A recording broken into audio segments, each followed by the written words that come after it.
अस्सलाम वालेकुम नाज़रीन, आप देख रहे हैं प्रोग्राम बिलाल हैदर चट्ठा के साथ अहम इशूज़ पर बात करें। और अल्लाह का शुक्र है, एक अच्छी खबर कि कुर्रम के मामले पर ग्रैंड जरगे में फ़रीक़ैन ने अमन मुआहिदे पर दस्तखत कर दिए हैं और दोनों फ़रीक़ैन की जानिब से 45 के करीब लोगों ने दस्तखत किए हैं। और कहा जा रहा है कि जो एक जरगा रुकन है उनके मुताबिक जो सारी खबर उन्होंने दी है, मलिक सवाब खान ने उन्होंने तस्दीक की है कि ये अमन मुआहिदा तय पा गया है और फ़रीक़ैन जो है इन्होंने 14 नुकात पर मुश्तमिल मुआहिदे पर मुत्तफ़िक हो गए हैं। इसमें यह भी कहा गया है कि दोनों फ़रीक़ैन मोर्चे ख़त्म करेंगे, अपना असलहा जमा कराएंगे और सीज़ फायर का फ़ैसला जो है हो चुका है। मुझे स्टूडियोज़ में ज्वाइन कर रहे हैं कर्नल रिटायर्ड अकबर भट्ट साहब, thank you for being here sir. Khwaja Ayub Naseem साहब भी हमें ज्वाइन कर रहे हैं, बहुत शुक्रिया ज्वाइन करने का। अपनी बात का आगाज़ करता हूँ और स्टार्ट करते हैं। कर्नल साहब, आप कमांडेंट पोस्टेड भी रहे हैं वहाँ पे, आप उस सारे एरिए को जानते हैं, समझते हैं, आपकी बड़ी बड़ी अच्छी अंडरस्टैंडिंग है कुर्रम के इलाके की। सर, ये जो मुआहिदा हो गया है एक ग्रैंड मुआहिदा, क्योंकि शायद इससे पहले भी बहुत बार वाक़यात होते रहे हैं पाराचनार वाक़े से पहले, लेकिन इस बार इस वाक़े को बड़ी हाइप मिली क्योंकि ज़ाहिर है बड़ा जुल्म है, 100+ लोगों की शहादतें हो जाना, उनको बच्चों को औरतों को गोलियों से मार देना और रास्तों की बंदिश, और फिर आज तक ये मामला ऐसे चल रहा है। कर्नल साहब, क्या समझते हैं आप? बिस्मिल्लाहिर्रहमानिर्रहीम। मैं इस बारे में क्योंकि मेरा कुछ तजर्बा भी है और इस तरह के जरगे जो है वो होते हैं, हमने भी इन तरह के जरगों में पार्टिसिपेट किया है, हिस्सा लिया है, मैनेज किया है।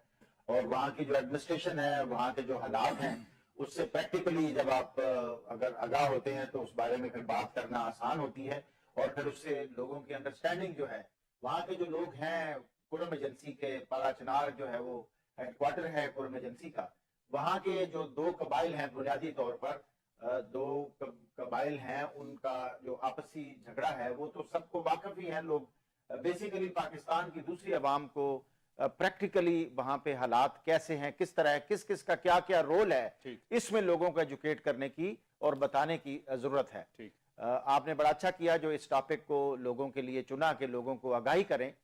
बुनियादी तौर पर वहां पे जो है पाड़ाचनार में एक हमारा जो हमारे अहलतशी भाई हैं उनका डोमिनेटेड एरिया है पाड़ाचनार, और उसके बाद उसके साथ आए तो एक सद्दा है।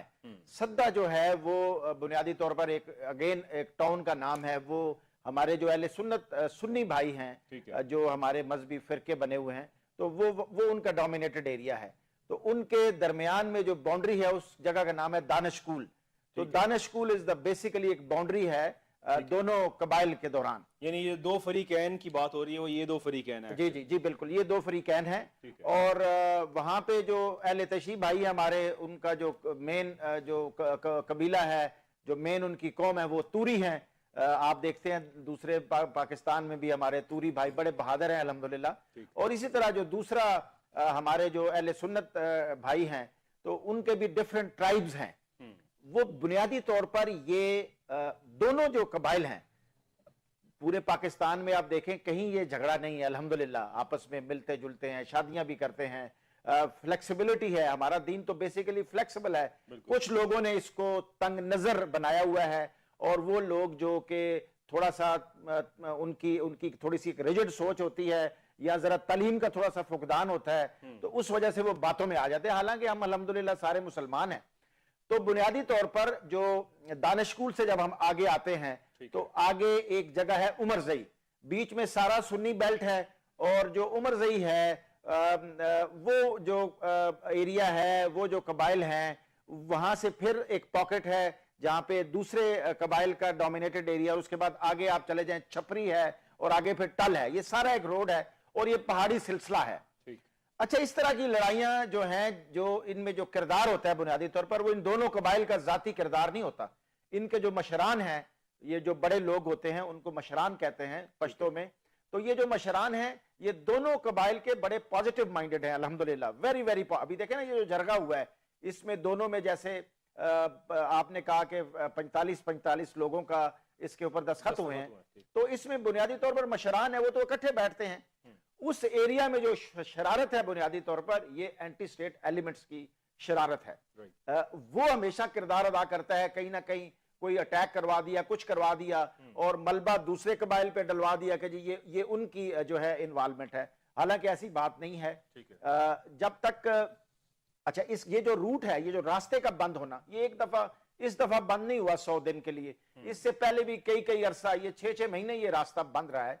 अच्छा, फिर हमारी जो स्टेट है, हमारी स्टेट फिर जो एक कबीला है जो कि पाड़ा चनार में रिस्ट्रिक्ट हो जाता है, रास्ते बीच में बंद हो जाते हैं, तो उनको जो लॉजिस्टिक सपोर्ट है वो स्टेट हरकत में आती है और अल्हम्दुलिल्लाह उनको लॉजिस्टिक सपोर्ट वहां पे प्रोवाइड की जाती है, जिसमें हमारे फ्रंटियर कोर के ट्रुप्स हैं और हमारी फौज है और दूसरे इदारे हैं। वहां पे वो बड़ा सिक्योरिटी के फराइज सर अंजाम दे रहे हैं और अपना अमन कायम करने में उनका बड़ा किरदार है। रास्ते को बंद नहीं होना चाहिए और मेरी नजर में रास्ते की परमानेंट सोल्यूशन जो है, कुछ तीली लग जाती है, कुछ शरारत हो जाती है तो फिर रास्ते बंद हो जाते हैं, दोनों तरफ से हलाकतें हो जाती हैं, ये सिलसिला बड़े अरसे से जारी है। तो मेरा जो है, मैं जो समझता हूं कि होना इस तरह चाहिए, और जितने भी at the helm of affair लोग हैं वो भी आपके चैनल के थ्रू डेफिनेटली ये बात सुन रहे होंगे, और एक ये मशवरा और एक सजेशन है और ये मेरा एक अपना तज्जिया है कि सारे रास्तों में आप पिकेटिंग करें, यानी वहां पे पहाड़ी सिलसिला है जहां पे आपको ऐसी जगह पे डोमिनेटिंग प्लेस पे जहां पे एरिया दाएं बाएं आप देख सकते हैं, वहां पे एक हैवी स्ट्रेंथ की पिकेटिंग करें और पूरे रूट को इससे कवर करें, और जो पिकेटिंग वाली स्ट्रेंथ है उसको तगड़े लोग, ज्यादा लोग उस पर बिठाएं, और वहां पे जो तालिबान है, अभी तो अल्हम्दुलिल्लाह पूरा अफगानिस्तान बॉर्डर सील है, ऑलमोस्ट सील है, वायरिंग फेंसिंग हो गई है। वहाँ पे इस पूरे एरिया के अंदर फेंसिंग, जैसे कल पे जिक्र हो रहा था, यहाँ पे कहा जा रहा था कि सारी एक ऐसी ट्रेन है पूरी बहुत लंबी जो कि बड़ी डिफिकल्ट है, वहाँ पे फेंसिंग हो नहीं सकती है। ऐसे बहुत से यानी बहुत सी जगहों के ऊपर ऐसे टिब्बे बने हुए हैं या इस तरह की वो डाउन हिल जो है वो वहाँ का स्ट्रक्चर है कि वहाँ पे फेंस लग भी जाए तो उसको तोड़ना बड़ा आसान है। फिर छोटी छोटी गुजरगाहें हैं जिनको रोकना, और वहाँ पे हर वक्त हर तरह के सिक्योरिटी पर्सनल का रहना बड़ा मुश्किल है। क्या समझते हैं आप, ऐसी सिचुएशन है वहाँ पे? जी बिल्कुल ऐसी सिचुएशन है, सिक्योरिटी पर्सनल का रहना बहुत मुश्किल है, लेकिन अल्हम्दुलिल्लाह हमारे सिक्योरिटी पर्सनल, हमारी जो फौज है वो वहां पे रह रही है। ये एरिया डेफिनेटली पहाड़ी सिलसिला ऐसा है कि पूरा मुकम्मल 100% जो है वो वायर नहीं लगाई जा सकती, लेकिन जो ऐसे रास्ते हैं, जो इस तरह के डिप्रेशन हैं या जो इस तरह का मुश्किल टेरेन है, एरिया है, उसको आप जो है वो नजर से उसको आप गार्ड करते हैं, और वहां पे अगर कोई हरकत होती है तो उसको आप फिर एंगेज करते हैं और आप कोशिश करते हैं। एरिया बहुत मुश्किल है, इसमें कोई शक नहीं है। आप कंपेयर करें, अगर दूसरे तरफ आप ले जाएं तो हमारा जो सियाचिन का बॉर्डर है वो तो इससे भी कई गुना ज्यादा मुश्किल है, तो वो भी अल्हम्दुलिल्लाह गार्ड है। एक होता है एक जगह पे एक बंदा खड़ा करना, एक होता है फिजिकली आपने उसको एरिया को गार्ड किया हुआ है, डिफेंड किया हुआ है, एक आपने जो है वो फायर से उसको गार्ड किया हुआ है, नजर से गार्ड किया हुआ है। तो हमारी जो मुसल्लह फौज है अल्हम्दुलिल्लाह they are very very capable, हर लिहाज से हर टेरेन को गार्ड करने में उनका बड़ा किरदार है, बड़ी कैपेबिलिटी है, बड़ी अहलियत है। यही वजह है, आप देखें ना, ये जो सियासी सिचुएशन है ना हमारे मुल्क में, हमारे अनफॉर्चुनेटली हम सियासत के अंदर ना हम हर एक को रगड़ देते हैं, हालांकि हमारे मुल्क में हमारी जो मुसल्लह फौज हैं, दुनिया में, मैं खुद यूनाइटेड नेशंस में एक पीस कीपिंग जो मिशन है उसको मैंने कमांड किया है, मेरे 105 लोग मेरे अंडर थे और अल्हम्दुलिल्लाह हमने वहां पे खिदमत के झंडे गाड़े हैं। मशरकी तैमूर में मैं 1.25 साल रहा हूं। हमारे जो हमारी मुल्क में आप देखें, आज से कुछ साल पहले हर दूसरी गली में, तीसरी सड़क में धमाका होता था, तो दुनिया में ऐसे हालात में अमन फौज जाती है यूनाइटेड नेशंस के अंदर। पाकिस्तान में तो कोई अमन फौज नहीं आई, जितने धमाके पाकिस्तान में हुए हैं दुनिया के किसी मुल्क में नहीं हुए। अल्हम्दुलिल्लाह हमारी अफवाज ने, हमारी कौम ने और हमारी पुलिस ने, हमारे फ्रंटियर कोर ने, रेंजर्स ने, सब ने मिलकर उस दहशतगर्दी, कल आज अगर है तो इट इज लिमिटेड है और ये भी खत्म हो जाएगी। पाड़ा चनार में आप पूरे रूट पे जब तक आप पिकेटिंग परमानेंट नहीं करेंगे, और एक पिकेट आपने बनाई, डोमिनेटेड जगह पे आप बनाते हैं मुख्तलिफ एरिया को देखते हुए, उसके बाद फिर पूरे रूट पे ये करें, और उसके बाद उस एक पिकेट को जो है, जो कुछ लोगों के एक जगह पे, पिकेट मींस के वहां पे आप कुछ लोग बिठाते हैं, उनका प्रॉपर रहने की जगह, फाइटिंग बंकर आप बनाते हैं, तो उसको भी गार्ड करने के लिए उस कुछ फासले पर इसकी लेयरिंग करें, ताकि जो हमारे पाड़ा चनार के भाई हैं वो सारा साल अगर वो रात को किसी पैर भी उस सड़क पे जा सके तो उनको जाना चाहिए, और वहां के एल्डर्स को किरदार अदा करना चाहिए, गवर्नमेंट को किरदार अदा करना चाहिए। ये हमारे जो सियासतदान है, अनफॉर्चुनेटली ये मुझे बड़े दुख की बात है, हम सब पाकिस्तानी हैं, हमारी सबकी नजर में पाकिस्तान सबसे पहले होना चाहिए। बिल्कुल कर्नल साहब, जिस तरह ख्वाजा साहब ने बताया और कल के भी जब हमारी डिस्कशन हो रही थी इस पारा चिनार और कुरम के एरिया के ऊपर, तो वहाँ से हमारे साथ मंसूर आफरीदी साहब भी मौजूद थे। उन्होंने भी बताया कि बेसिकली ये यहाँ पे लोकल कबाइल का मसला नहीं है, यहाँ पे लोकल कबाइल का मसला बन गया है। बेसिकली ये आपस में एक दूसरे के दुश्मन नहीं है, आपस में एक दूसरे को मारते नहीं, लेकिन होता ये है कि बाहर से ये टीटीपी के लोग या वो दहशतगर्द जो आते हैं, आके स्पेशल टास्क पे आते हैं, आके फिर दूसरे कौम के लोगों को मारते हैं, दूसरे फिरके के लोगों को मारते हैं और फिर वारियत फिराते हैं और कहते हैं कि देखा हम तो सुन्नी है, हमने मारा अहले तशीयों को। और फिर ये जो चीज़ है इसलिए चल रही है। सो द रीजन इज ये दोनों फरीकैन नहीं है जो आपस में मुआहदा कर रहे हैं, मसला तो बाहर से आने वाले हैं। तो फिर बाहर से आने वालों को कैसे कंट्रोल किया जाएगा? कर्नल साहब क्या समझते हैं? जी इस तरह है कि असल में हमारा मुल्क अल्हम्दुलिल्लाह इतना बड़ा मुल्क है, इतना ज़्यादा इसका रकबा है, इसकी बॉर्डर जो है वो जो है डिफरेंट किस्म का, हर किस्म का ट्रेन है हमारा पूरा मुल्क का अल्हम्दुलिल्लाह, और इसको गार्ड किया जा रहा है। और अल्हम्दुलिल्लाह हम दिफाई तौर पे तो जो मेन जो सोर्स होती है किसी भी बैरूनी ताकत की, वो तो उसका कलाकुमा किसी की जरूरत नहीं है। अंदरूनी मसाइल दुनिया में सारे मुल्कों में हैं, हर जगह पे, हर मुल्क में अंदरूनी मसाइल हैं और होते हैं, और उसको कंट्रोल जो ताकतवर स्टेट होती है उसको कंट्रोल करती हैं। ये जो हमारा पाड़ा चनार का मसला है, ये पिछले कई दहाइयों से ये कुछ अरसे के बाद जो है ये सर उठाता है। और ये सर, जिस तरह मेरे जो भाई हैं जो मेरे साथ बैठे हैं, अब मैं इनसे भी मैं इत्तेफाक करता हूँ, बड़ी अच्छी बात इन्होंने भी की है। और मेरा क्योंकि एक जाती तजर्बा है, मैं उस इलाके में रहा हूँ। ये एंटी स्टेट जो एलिमेंट्स हैं, राह है और दूसरे तीसरे जो कि पाकिस्तान को फलता फूलता नहीं देख सकते, कुछ हमारा अपना भी कसूर है। वो कहते हैं ना, कुछ ओंजवी रामा औखियां सन, कुछ गल विच गमां दा तौख भी सी, कुछ शहर दे लोग भी जालिम सन। मतलब हमारा जो पॉलिटिकली हमारी इंस्टेबिलिटी है, जो हर आदमी जो है वो चाहता है कि मुझे बाई हुक और बाई कुक मुझे इक्तदार मिले और मैं याशी करूं, मैं डिलीवर ना करूं, गवर्नेंस को बेहतर ना करूं, लोगों की जिंदगी को आसान ना बनाऊं, सिस्टम को वो ऐसा ना बनाऊं कि लोग फख्र करें। तो वो बुनियादी तौर पर जो है वो इस तरफ लगे हुए हैं। लेकिन एंटी स्टेट एलिमेंट जो है वो किरदार अदा करते हैं। और हमारी जो मुसल्लह अफवाज है, जो हमारी सिक्योरिटी एजेंसीज हैं, वहाँ की केपीके की पुलिस इतनी ज्यादा कुर्बानी है, अभी भी मुश्किल हालात है वहां पे। केपीके अभी तो डिस्ट्रिक्ट बन गया ना जी, पहले तो कबाइल थे। तो अभी वहां पे एक कॉम्बिनेशन ऑफ जो फोर्सेस है, एक कॉम्बिनेशन है, वो वहां पे है। वहां पे पुलिस है, पहले पुलिस नहीं थी, लेवीज जो है वो है, फ्रंटियर कोर है, और फिर मुसल्लह अफवाज की मदद के बगैर और उनकी उसके बगैर नहीं हो सकता कुछ। तो ये कभी ना कभी जो सर उठाते हैं ये लोग, ये कब तक करेंगे? जब तक इंशाल्लाह ताला पाकिस्तान का एक एक जो फर्द है, सारे हम पाकिस्तानी हैं, चाहे वो किसी भी इदारे से ताल्लुक होता है या नहीं होता, तो इंशाल्लाह ताला इस पे कंट्रोल होगा और काफी कंट्रोल हो चुका है।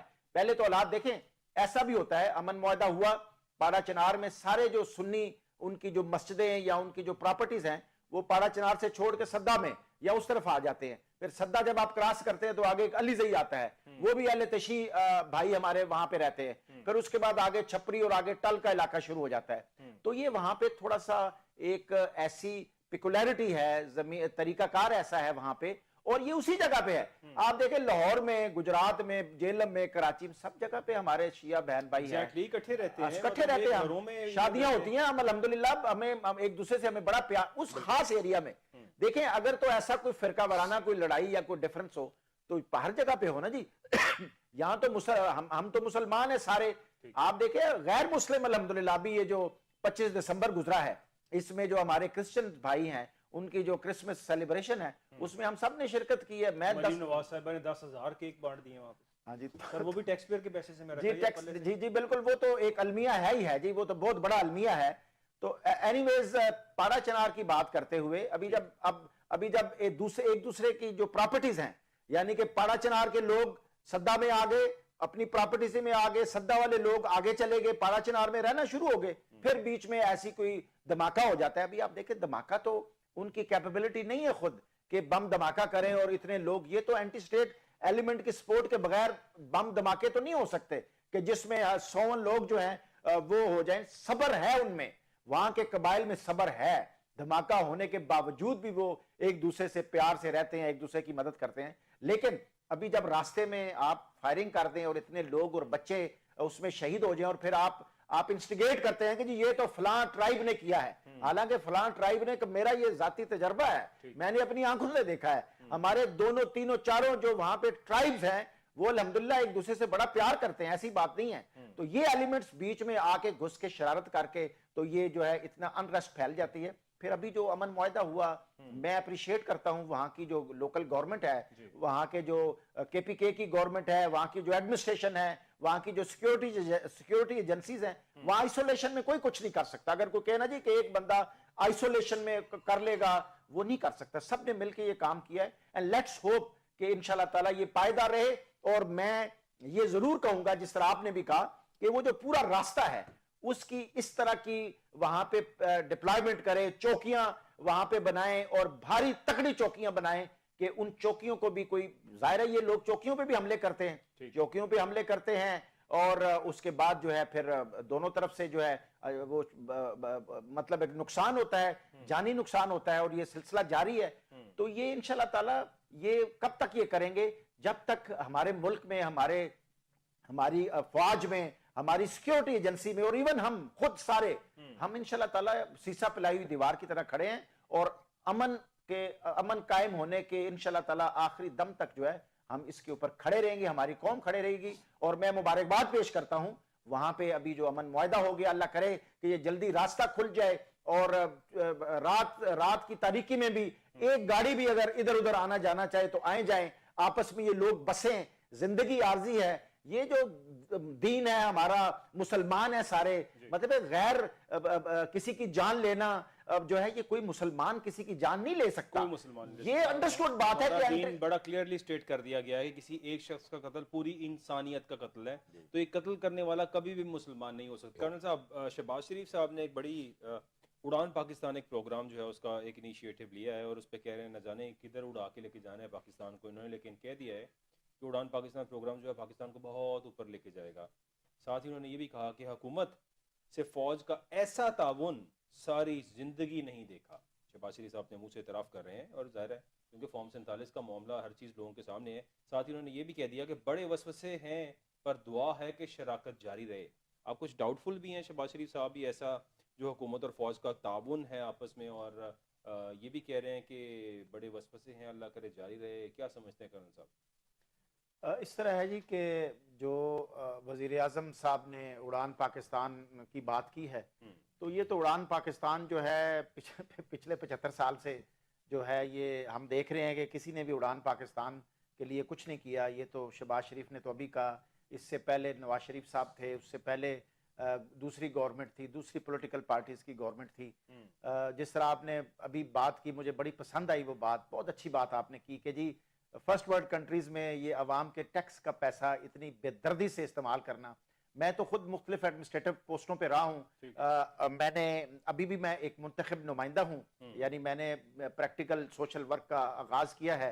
तो बुनियाद से, यानी जमहूरियत की जो बुनियाद, जो पहला स्टेप होता है, उससे मैंने अपने जोरे बाजू पे अल्हम्दुलिल्लाह इलेक्शन लड़ा था 2021 में और मैं सब पॉलिटिकल पार्टीज को हरा के अल्हम्दुलिल्लाह मैं इलेक्शन जीता था और अभी भी मैं इलेक्टेड मेंबर हूं एक छोटी सी उसका। मैंने हर चीज को बड़े करीब से देखा है। आप यकीन करें कि अवाम जो है ना, हमारी अवाम सबसे बेहतरीन, दुनिया के बेहतरीन लोग मैं समझता हूं हमारी अवाम है, इसमें कोई शक नहीं। आप देखें जब कहीं जो आफत आती है, कहीं तूफान आता है, तो हमारे लोग खैरात सदकात देते हैं और उधर पहुंच जाते हैं, ट्रकों के ट्रक लेके वहां पे रहते हैं, कैंप लगाते हैं। कश्मीर में जो जल्जला आया था मैं खुद उसमें था, अभी जो सैलाब आया है हम देखते हैं, आपका मीडिया दिखाते हैं कि किस तरह आप खुद मीडिया के आप लोग, आपके एंकर्स जाते हैं कश्ती में बैठ के उधर उधर उधर।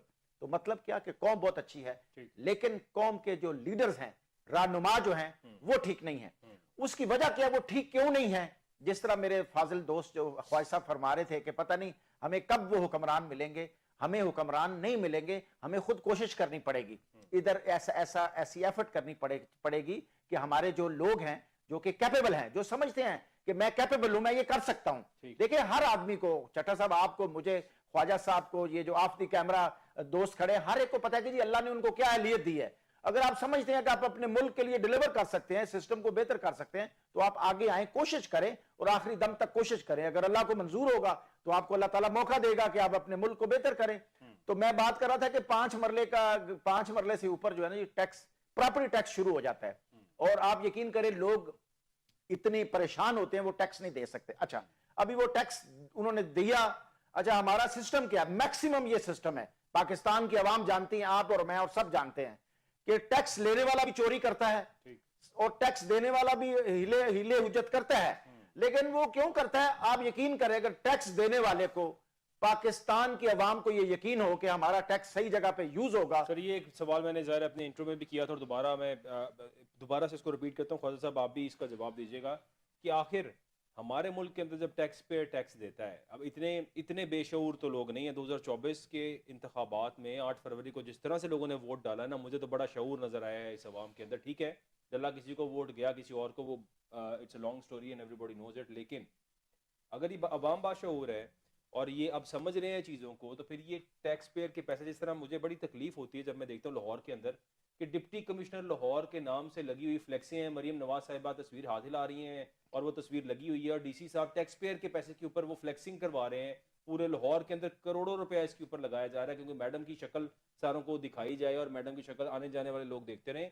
बिलीव मी, अभी तक मुझे ये अंदाजा नहीं होता कि क्या टैक्स पेयर ये जानता है कि उसके पैसों से फ्लैक्स लगी हुई है वहां पे। अगर जानता हो तो मेरा ख्याल है वो 1 मिनट वहां पे फ्लैक्स ना लगने दे कि हम भूख से मर रहे हैं, लोग यहाँ भूख से मर रहे हैं, उनकी फलाह बहबूद के लिए कुछ नहीं हो रहा, लेकिन मैडम की मार्केटिंग के लिए। और नून लीग का हमेशा से यही रहा है कि ये नवाज शरीफ गवर्नमेंट आई हो, शहबाज शरीफ गवर्नमेंट आई हो या अभी भी जो गवर्नमेंट चल रही है, सिवाय अपनी मार्केटिंग के, प्लानिंग्स के, प्रोजेक्ट की इनॉग्रेशंस के और कुछ भी हासिल का नहीं होता और सारा पैसा टैक्स पेयर का उस पर बेदर्दी से उड़ाया जाता है।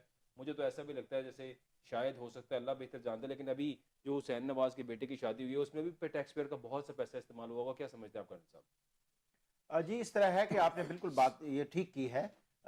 टैक्स पेयर को सबसे जो आपने, मैं समझता हूँ, तकड़ी बात की है ना चट्टा साहब, वो आपने ये बात की है कि टैक्स पेयर को, यानी पाकिस्तान के हर एक आदमी को अगर ये पता चल जाए कि ये सामने जो पेनाफ्लेक्स लगी हुई है और ये जो सामने जो तस्वीरें हैं, ये उसने कल जाके जो अपने घर का प्रॉपर्टी टैक्स दिया है या अपनी दुकान का टैक्स दिया है, ये उसके से पैसे हैं, तो आप यकीन करें उसका खून जो है ना वो खोल उठे कि ये क्या जुल्म हो रहा है। तो ये तो जुल्म है।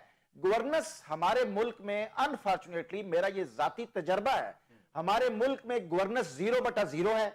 आम आदमी की जिंदगी में गवर्नेंस जो सरकारी इदारों से उसको काम पड़ते हैं उसकी कोई सेटिस्फेक्शन नहीं है। सरकारी इदारों में अफसरशाही है।